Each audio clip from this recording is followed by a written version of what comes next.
Hello दोस्तों, आज के इस वीडियो में हम बात करते हैं एलजीएनएस की कि किस ओर जा रही है इसकी अगली न्यूज़ और एलजीएनएस का क्या है अगला प्लान। इसके लिए हम चलते हैं एक्स में और हम देखते हैं कि एलजीएनएस के द्वारा क्या ट्वीट आया है।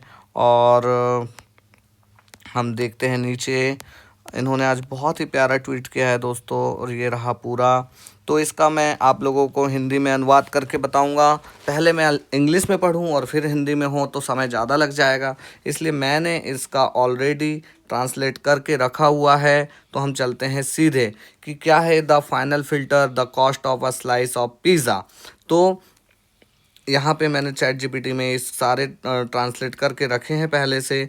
तो हम लोग यहाँ पे चलते हैं और मैंने जो है इनसे पूरा ट्रांसलेट जो है करके रखा हुआ है। और जब मैंने इसके ट्रांसलेट को समझा तो क्या है द फाइनल फ़िल्टर, एक पिज़्ज़ा के टुकड़े की कीमत। ये पिज़्ज़ा के टुकड़े की कीमत ऐसा क्यों लगा रहे हैं दोस्तों? तो जहाँ तक मैं कैच कर पाया तो मैं आगे गूगल में गया और जब मैंने देखा हिस्ट्री में तो मुझे समझ में आया कि ये क्या कहना चाह रहे हैं। तो 22 मई 2010 को फ्लोरिडा के प्रोग्रामर लास्लो हायक ने इतिहास में पहली बार बिटकॉइन का उपयोग करके किसी वास्तविक दुनिया की वस्तु पिज़्ज़ा खरीदा था। यानी कि आप इन्होंने 10,000 बिटकॉइन दिए थे जिससे 2 पिज़्ज़ा खरीदा था।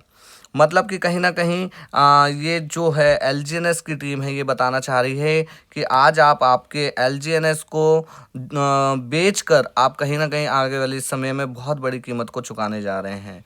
तो ऐसा इनका मानना है। और आगे इनका क्या कहना है तो इनको हम समझते हैं कि स्पेकुलेटर, यदि आपका दिमाग हर समय अगली बुलिश न्यूज़ के नशे में डूबा रहता है और आप घबराकर अपने डायमंड अपने एलजीएनएस डिजिटल सिटाडेल में अपनी सीट बेच रहे हैं सिर्फ इसलिए कि आप आने वाले पीवीपी एरिना में प्रवेश कर सकें, तो ये समझ लीजिए आप पहले ही हार चुके हैं। आप एक मजबूत भविष्य को छोड़कर एक ऐसे खेल में जा रहे हैं जहां जीत की संभावना बहुत कम है।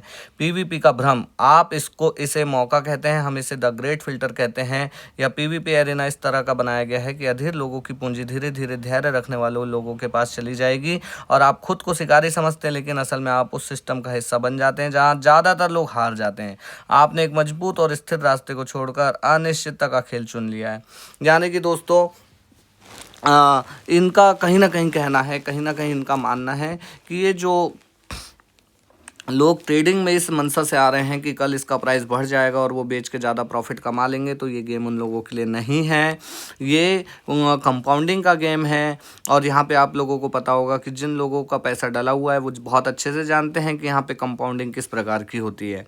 आपकी महत्वाकांक्षा क्या है? क्या आपने डार्क फॉरेस्ट को सिर्फ इसलिए पाने के लिए प्यार किया था कि आपको एक पिज़्ज़ा का टुकड़ा मिल जाए, या आप यहाँ अपनी ज़िंदगी बदलने और डिजिटल स्वतंत्रता हासिल करने आए हैं?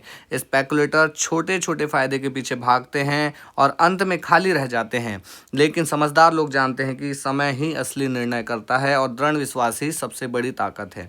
आगे बढ़िए, अगर आप चाहें तो अपने डायमंड्स बेच दीजिए और एरिना में उतर जाइए, लेकिन सिटाडेल में जगह सिर्फ उन्हीं के लिए है जो अस्थायी लालच के बजाय लंबे समय की विरासत को महत्व देते हैं। हम वहीं खड़े रहेंगे देखते हुए कि पीवीपी एरिना अपना काम करता रहे, कमज़ोर सोच को बाहर करता रहे। मतलब कि दोस्तों ये बात कहीं ना कहीं सही है कि क्रिप्टो की दुनिया में लोग रातों रात करोड़पति अरबपति बनना आते हैं। और जो कि आप पता है दोस्तों कि ये क्रिप्टो वो गेम नहीं है। ये मीम टोकन टाइप ऐसा नहीं है कि एक हाइप आई और बिल्कुल 100 रुपये का 100 करोड़ हो जाएगा, ऐसा नहीं है दोस्तों। बिटकॉइन को भी 100 रुपये का 100 करोड़ बनाने में बहुत समय लगा है। इथेरियम को भी ग्रो होने में एक समय लगा है। कोई भी चीज़ को ग्रो होने में समय लगता है दोस्तों, पर मुझे लगता है कि एलजीएनएस से कुछ लोगों ने ज़्यादा ही अपनी क्या बोलते हैं उसको कि उम्मीदों को लगा रखा है कि रातों रात करोड़पति बन जाए, तो ऐसा कभी नहीं होता दोस्तों। ये कोई गेम डबल पैसे करने का गेम नहीं है। ये जो है गेम जो कुछ और ही है दोस्तों। और यहाँ पे जो काम करता है वो कंपाउंडिंग काम करता है। और मैडम को हम देखा कि मैडम ने अपने वीडियो में बताया कि प्रोजेक्ट एज जो है 14 साल 6 महीने पुरानी सर्टिक दिखाता है ओरिजिन में, पर दोस्तों इसका सच जब मैंने पड़ताल किया तो सामने आया कि प्रोजेक्ट एज 14 साल 6 महीने जो आपको सर्टिक पर दिख रहा है वो अक्सर लोगों को कंफ्यूज करता है, क्योंकि इसका मतलब ये नहीं होता कि आपका क्रिप्टो प्रोजेक्ट सच में 14 साल पुराना है। और ऐसा आज तक एलजीएनएस या ओरिजिन की टीम ने ऐसा कोई ट्वीट नहीं किया कि हमारा प्रोजेक्ट 14 साल पुराना है। यहाँ पर ये सर्टिक ने अनुमान लगाया। तो सर्टिक ने कैसे अनुमान लगाया? तो इसका असली मतलब है सर्टिक प्रोजेक्ट एज को डोमेन एज, वेबसाइट डोमेन कब रजिस्टर्ड हुआ था, से कैलकुलेट करता है। यानी जिस वेबसाइट डोमेन से प्रोजेक्ट जुड़ा है वो डोमेन कितने साल पुराना है, इसको वो बताता है। तो आप लोगों को पता है कि एलजीएनएस जो है अभी उसको 2 साल 1 महीना हुआ है। 7 मार्च 2024 को एलजीएनएस इस दुनिया में आया है और अभी तक टीम ने ऐसा कोई दावा नहीं किया कि एलजीएनएस 14 साल पुराना प्रोजेक्ट है। और इससे पीछे कुछ कॉमन रीज़न होते हैं। पुराना डोमेन खरीदा गया हो, 14 साल जो दिख रहा है उसका कुछ रीज़न हो सकता है। क्या कॉमन रीज़न है? कि पुराना डोमेन खरीदा गया हो, प्रोजेक्ट ने नया डोमेन बनाने के बजाय पहले से एक्साइटिंग एक्सपायर डोमेन खरीद लिया हो। ये एक टेक्निकल बात है, आप लोगों को, आप इस वर्ड को समझिए। एक्सपायर डोमेन क्या होता है? आप जाइए, आज आप चैट जीपीटी, गूगल और जेमिनी जहाँ पूछना है वहाँ पूछ लीजिए। इसलिए ऑटोमेटिकली पुरानी दिखती है। डोमेन पहले से किसी और यूज़ में था, हो सकता है 10-15 साल पहले कोई और वेबसाइट थी इस डोमेन पर चलती थी, अब वही डोमेन क्रिप्टो प्रोजेक्ट ने यूज़ कर लिया हो, ये हो सकता है। रीब्रांडिंग, ये भी हो सकता है। इंपॉर्टेंट बात समझने वाली ये है कि प्रोजेक्ट एज प्रोजेक्ट की असली उम्र को दिखाता है। सर्टिक पर 14 साल दिख रहा है, लेकिन प्रोजेक्ट एक्चुअल में 6 महीने पुराना भी हो सकता है। तो पर ऐसा नहीं है आपको दोस्तों। क्या आपको चेक करने के लिए क्या करना चाहिए? आपको किसी भी जगह कोई भी टोकन में निवेश करना है तो उसके लिए क्या करना चाहिए? तो स्मार्ट कॉन्ट्रैक्ट डिप्लॉय कब हुआ ये आपको देखना चाहिए। जैसा कि एलजीएनएस में 7 मार्च 2024 को हुआ है और इन्होंने कभी क्लेम नहीं किया कि 14 साल पुराना है। टीम ट्रांसपेरेंसी, लिक्विडिटी लॉक या पीओएल मॉडल। अब दोस्तों ये एक और हाइप बनाई जा रही है कि लिक्विडिटी लॉक नहीं है, लिक्विडिटी लॉक नहीं है। तो उस आगे के वीडियो में हम समझेंगे। मैं आपको बता दूं कि एलजीएनएस जो है पीओएल मॉडल पे काम करता है। तो आज आप सर्च कीजिए पीओएल मॉडल क्या होता है, ये आगे के वीडियो में समझने का प्रयास कीजिए। ठीक है, तो ये क्लियर हो गया दोस्तों कि सिर्फ प्रोजेक्ट एज दिखाने से प्रोजेक्ट उतना पुराना नहीं होता, हमको डिप्लॉय डेट देखनी चाहिए। तो अगला इनका जो क्वेश्चन था कि लिक्विडिटी लॉक होना इज इक्वल स्कैम नहीं होगा, ये सोचना गलत है। मैंने सवाल पूछा चैट जीपीटी से, लिक्विडिटी लॉक होने से स्कैम नहीं होगा, इसका सच बताओ। तो यहाँ पे बात सामने आई कि लिक्विडिटी लॉक असल में करता क्या है। डेवलपर एलपी टोकन को एक स्मार्ट कॉन्ट्रैक्ट में लॉक कर देता है, मतलब वो तुरंत लिक्विडिटी फंड नहीं निकाल सकता। इससे इंस्टेंट ड्रग पुल लिक्विडिटी हटाकर भाग जाना मुश्किल हो जाता है। पर दोस्तों एलजीएनएस को भागना होता तो इसके पास कई सारे मौके थे जिसमें भाग सकता था, पर एलजीएनएस लिक्विडिटी लॉक मॉडल पे काम नहीं करता। एलजीएनएस जिस मॉडल पे काम करता है उसको बोलते हैं POL model, protocol on it liquidity. पर उससे पहले हम समझ लेते हैं कि यहाँ पे स्पष्ट इन्होंने बता दिया कि अगर कोई प्रोजेक्ट लिक्विडिटी लॉक बताता है उसके बाद भी कई तरीके हैं जिसके वजह से स्कैम कर सकता है लिक्विडिटी लॉक होने के बाद भी। पर 2 साल में अभी तक एलजीएनएस ने कोई स्कैम नहीं किया फिलहाल में। लिक्विडिटी लॉक के नाम से कई प्रोजेक्ट आए, निर्मल एक्स, यो एक्स, ऑर्बिट एक्स और बहुत जाने फलाना एक्स, कई प्रकार के प्रोजेक्ट आए जो एलजीएनएस की कॉपी बनकर आए थे। पर दोस्तों कुछ ही महीने नहीं टिक पाए और साफ हो गए। पर एलजीएनएस आज भी बना हुआ है जिसका लिक्विडिटी लॉक नहीं है। पर क्यों नहीं है, इसका रीज़न है दोस्तों, ये एलजीएनएस पीओएल मॉडल को फॉलो करता है, प्रोटोकॉल ऑन इट लिक्विडिटी। कुछ प्रोजेक्ट जैसे एलजीएनएस ट्रेडिशनल लॉक नहीं करते, वो ट्रेजरी में लिक्विडिटी रखते हैं।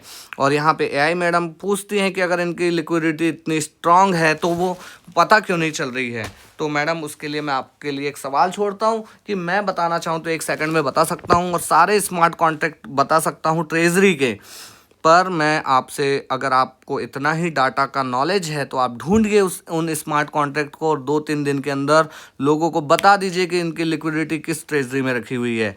पर अगर ये आप नहीं बता पाते हैं तो आप वेट कीजिए, 2 से 3 दिन बाद मैं आप चेक करके मैं आप लोगों को, मुझे तो पता है, मैं मतलब नॉलेज को चेक करता हूँ लोगों के, और मैं 3 दिन बाद ये बिल्कुल सारे स्मार्ट कॉन्ट्रैक्ट आपके सामने रखूँगा कि कहाँ पर कितनी लिक्विडिटी कौन सी ट्रेजरी में रखी हुई है। ठीक है, तो यहाँ पे एलजीएनएस जो मॉडल पे काम करता है उसको बोलते हैं पीओएल मॉडल, और लिक्विडिटी लॉक है इसलिए 100% सेफ है ये कहना गलत है। पर एलजीएनएस जिस मॉडल पे काम करता है उसको बोलते हैं POL model, protocol on it liquidity, जहाँ पे खुद का एक इकोसिस्टम होता है। ठीक है दोस्तों, और रही बात इस पे सवाल खड़े करने की, तो बहुत सारे सवाल लोग खड़े कर रहे हैं, पर कई लोग जो जानते हैं इस प्रोजेक्ट को वो समझ रहे हैं कि कहीं ना कहीं ये प्रोजेक्ट सेफ है। और 2 साल 10 महीने के विश्वास को इसने लोगों को बनाया हुआ है, 22 लाख की कम्युनिटी इसने खड़ी कर दी 2 साल में। तो कुछ तो रीज़न होगा दोस्तों जब जाके इतनी बड़ी कम्युनिटी खड़ी हुई है।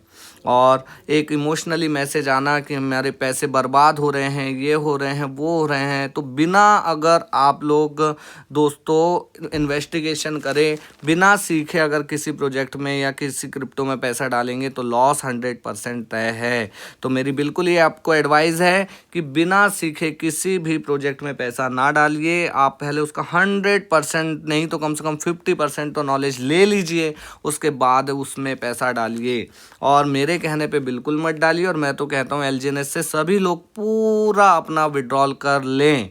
फिर भी हम देखते हैं कि सारे लोग निकलने के बाद भी कितने LGNS कितने दिन चलता है। तो दोस्तों अगर प्रोजेक्ट में सच्चाई होगी तो मेरे बोलने से भी कोई पैसा नहीं निकालेगा और मेरे बोलने से भी कोई पैसा नहीं डालेगा।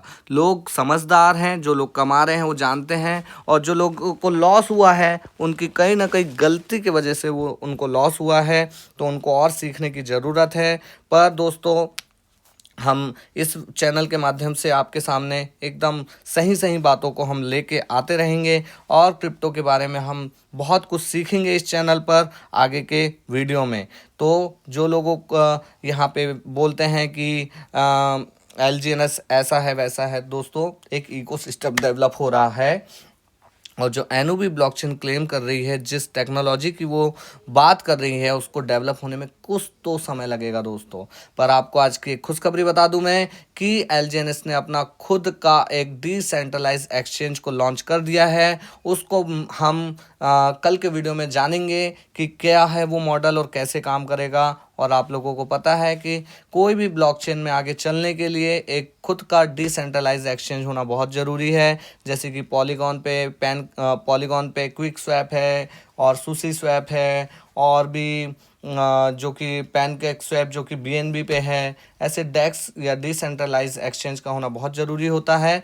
और एनओबी ब्लॉकचेन में बहुत ही जल्दी इसमें मतलब एक्सचेंज डेक्स लॉन्च हो चुका है, वो उसमें ट्रेडिंग भी शुरू हो चुकी है। पर ऑन चेन डेटा सभी वॉलेट वो कैसे कनेक्ट होंगे, हम उसको आगे के अगले वीडियो में हम समझने का प्रयास करेंगे। जब तक दोस्तों मैं आप लोगों से एक ही बात है कि आप लोग खुद सीखने का प्रयास करिए, कभी भी किसी के कहने पे आप मत आइए। आगे चलकर आप खुद से सीखिए, खुद से रिसर्च कीजिए। और आप लोग आज का आपका टॉपिक है POL मॉडल क्या होता है, इस पे भी मैं आने वाले समय में एक बहुत ज़बरदस्त वीडियो बनाने जा रहा हूँ। जब तक आप लोग अपनी रिसर्च कीजिए और मुझे कमेंट बॉक्स में बताइए। ठीक है दोस्तों, मिलते हैं ऐसे अगले वीडियो में। पर जब तक कि जय हिंद, जय भारत।